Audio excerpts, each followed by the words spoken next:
राज्यात पहिलं पाऊल पत्रकारितेचं जगावेगळं. नमस्कार लाईव्ह. आम्ही करणार आहोत पत्रकारिता सर्वसामान्यांसाठी, प्रत्येकाच्या सन्मानासाठी. आम्ही तुम्हाला मिळवून देणार आहोत तुमचे हक्क. आमचा लढा असणार आहे तुमच्या प्रत्येक वेदनेसाठी. नमस्कार live. WhatsApp, Facebook, Twitter, email यांच्या माध्यमातून तुम्हाला मिळणार आहे जगाची खबरबात. नमस्कार लाईव्ह, बातमी तुमच्या जवळ.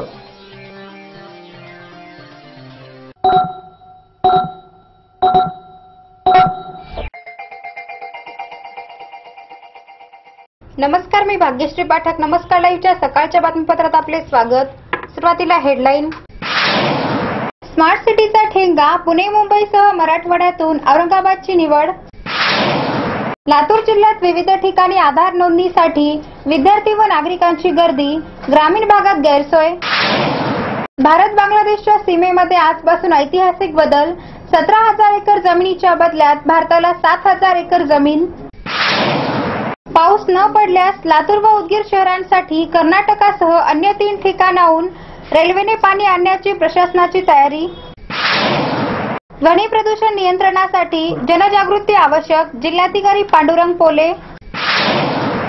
आता बातमीपत्र विस्ताराने. मोठा गाजावाजा झालेली आणि विकासाचे गाजर दाखवले गेलेले स्मार्ट सिटी योजना लातूरला मिळालीच नाही. कालच मिळालेल्या माहितीनुसार मुंबई, पुणे, नवी मुंबई, ठाणे, कल्याण, डोंबिवली यासह औरंगाबादची निवड झाली आहे. यात विशेष करून मुंबई व पुण्याजवळच्या महानगरपालिकांचा समावेश आहे.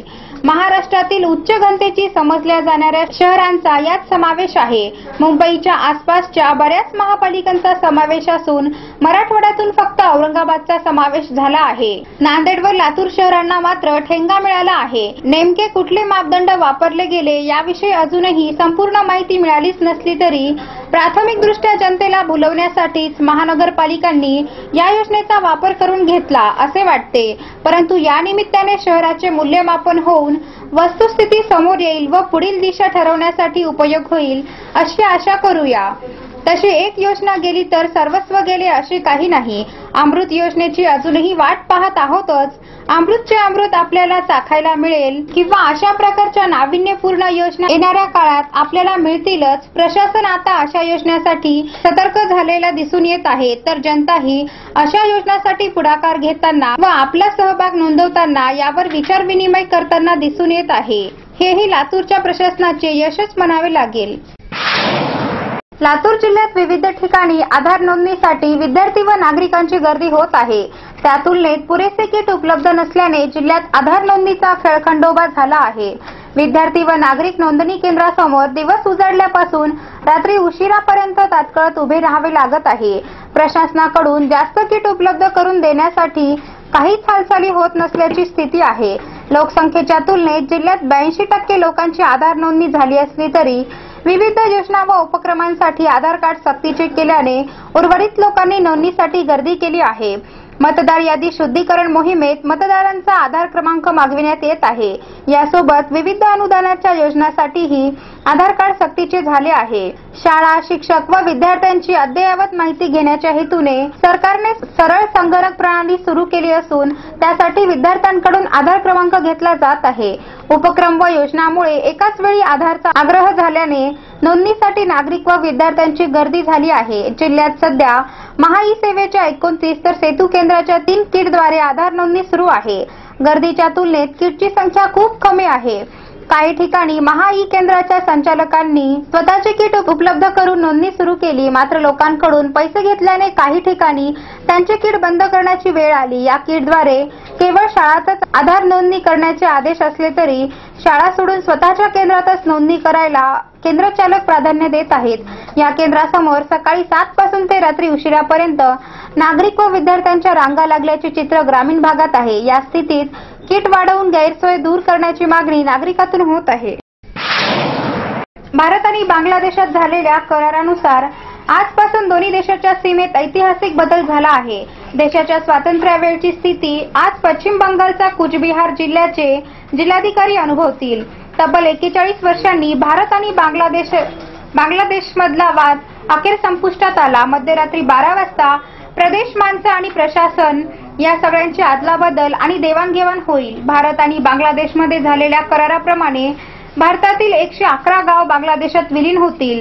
तर 51 गावं भारताच्या आधिपत्याखाली येतील. जमिनीच्या दृष्टीने विचार केला तर भारत आपल्याकडची 17,000 एकर जमीन बांगलादेशला देईल, तर बांगलादेशची 7,000 एकर जमीन भारतात येईल. एखाद्या देशाचा भाग जो सर्व बाजूंनी दुसऱ्या देशांनी वेढलेला आहे त्याला इन्क्लेव्स म्हणतात. बांगलादेश सीमेवर तब्बल 162 इन्क्लेव्ह होते.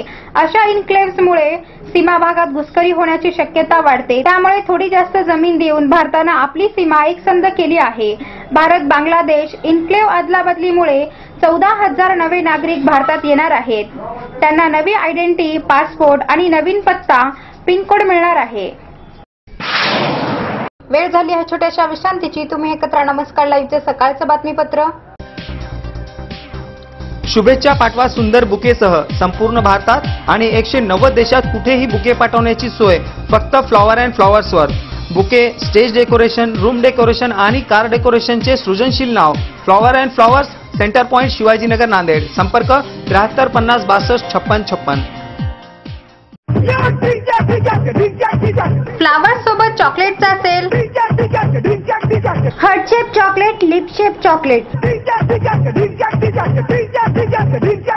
Happy birthday chocolate, anniversary chocolate, I love you chocolate, डिंचाक डिचाक, डिंचाक डिचाक. विविध शेपचे गिफ्ट पॅकिंग मध्ये चॉकलेट, खाण्यासाठी पोटलीचे चॉकलेट. डिंचाक डिचाक, डिंचाक डिचाक. विश्रांतीनंतर पुन्हा एकदा आपले स्वागत. पावसाळा सुरू होऊन 2 महिने उलटले तरी पुरेसा पाऊस न झाल्याने येत्या काळात तीव्र पाणी टंचाईचा नागरिकांना सामना करावा लागणार आहे. टंचाईला तोंड देण्यासाठी प्रशासनाने सर्व तयारी ठेवली असून गरज पडल्यास रेल्वेनेही पाणी आणण्याचे नियोजन केले जात आहे. लातूर व उदगीर शहरासाठी कर्नाटकासह अन्य 3 ठिकाणाहून रेल्वेने पाणी आणण्याची तयारी आहे.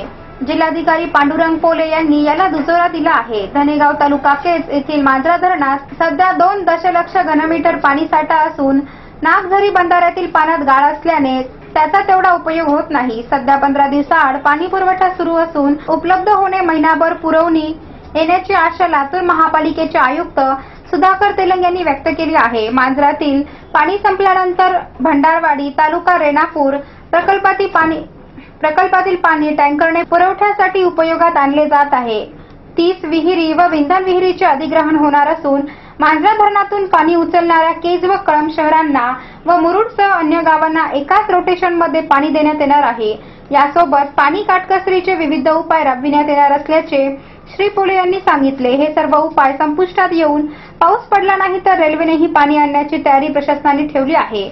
जायकवाडी धरणातील पाणी गंगाखेड जवळील तालुका परभणी फळी बंधाऱ्यात आणून ठेवून तिथून 1.5 किलोमीटर अंतरावरील रेल्वे मार्गाने पाणी लातूर व उदगीरसाठी आणता येणार आहे.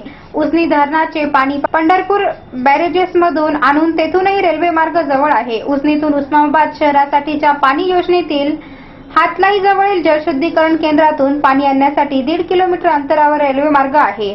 या 3 उपाययोजनेसह कर्नाटकात पाऊस पडल्यास तिकडूनही रेल्वेने पाणी आणण्याची तयारी आहे. यापूर्वी उदगीरसाठी हा प्रयोग झाला होता. गुजरातमध्ये हा प्रयोग यशस्वी झाला असून त्याचाही अभ्यास करण्यात येणार असल्याचे श्री पोले यांनी सांगितले आहे. लातूर जिल्ह्यात होणारे ध्वनी प्रदूषण नियंत्रणासाठी जनजागृती आवश्यक असून नागरिकांनी ध्वनी प्रदूषण होत असल्याचे लक्षात येताच 100 या 100 या टोल फ्री क्रमांकावर संपर्क साधून तक्रार करावी अशी माहिती जिल्हाधिकारी पांडुरंग पोले यांनी पत्रकार परिषदेत दिली. ध्वनी प्रदूषण नियम 2000च्या 2 क नुसार पोलीस अधीक्षक किंवा पोलीस उपअधीक्षक दर्जाचा अधिकारी याची ध्वनी प्रदूषण नियमांची अंमलबजावणी करण्यासाठी ध्वनी प्राधिकारी म्हणून नियुक्ती करण्यात आली आहे. हे ध्वनी प्राधिकारी या नियमांच्या सुलभ अंमलबजावणीसाठी त्यांच्या कार्यक्षेत्रात विभागनिहाय वार्डनिहाय ध्वनी प्रदूषण अधिकारी प्राधिकृत करून ध्वनी प्रदूषणावर नियंत्रण मिळवू शकतात असे सांगून जिल्हाधिकारी पोले म्हणाले की नागरिक ध्वनी प्रदूषणाच्या तक्रारी 100 या टोल फ्री क्रमांकावर करू शकतात. तसेच जिल्हाधिकारी कार्यालय, महानगरपालिका तसेच पोलीस अधीक्षक कार्यालयाच्या मेलवर तक्रारी कराव्यात.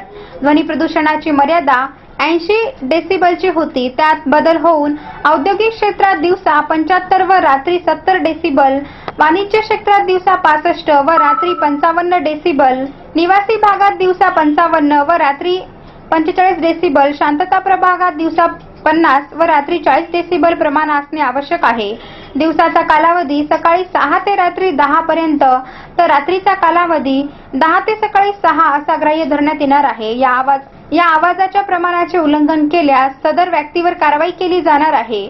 80 डेसिबलचा आवाज मानवी शरीरास घातक असतो. यावेळी बोलताना जिल्हाधिकारी पोले म्हणाले की जिल्ह्यातील पाणी टंचाई पाहता मराठवाड्यात ऑगस्टच्या पहिल्या आठवड्यात कृत्रिम पाऊस पडण्याची पूर्वतयारी सुरू आहे. लातूरचा 1 महिना पुरेल एवढाच पाणीसाठा धरणात शिल्लक आहे.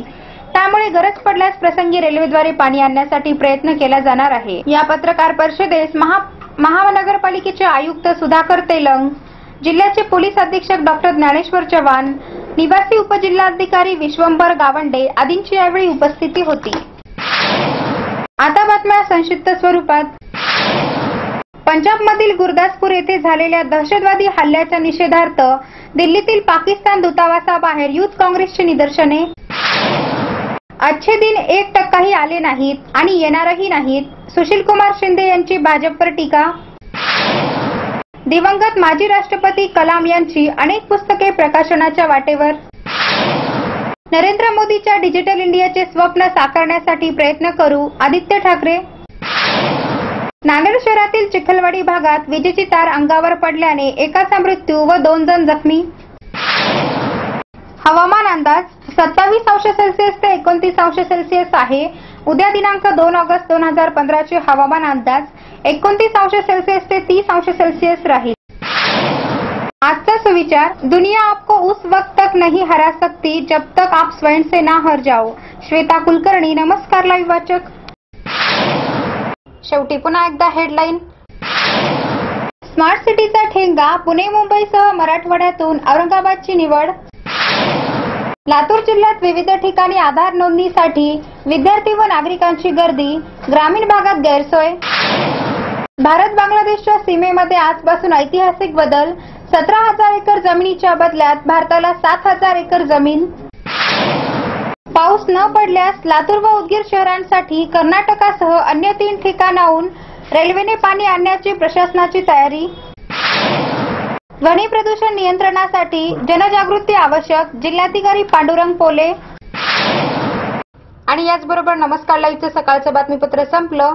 पुन्हा भेटू, तोपर्यंत नमस्कार. जग आता जवळ आले. जवळ म्हणजे किती? अगदी तुमच्या मुठ्ठीमध्ये. तुम्हाला माहित नसतं की तुमच्या आजूबाजूला घडते काय, पण मी सुदेशना धुतमल सांगणार आहे तुम्हाला आजूबाजूच्या ताज्या घडामोडी. नमस्कार लाईव्ह बातमी तुमच्याजवळ.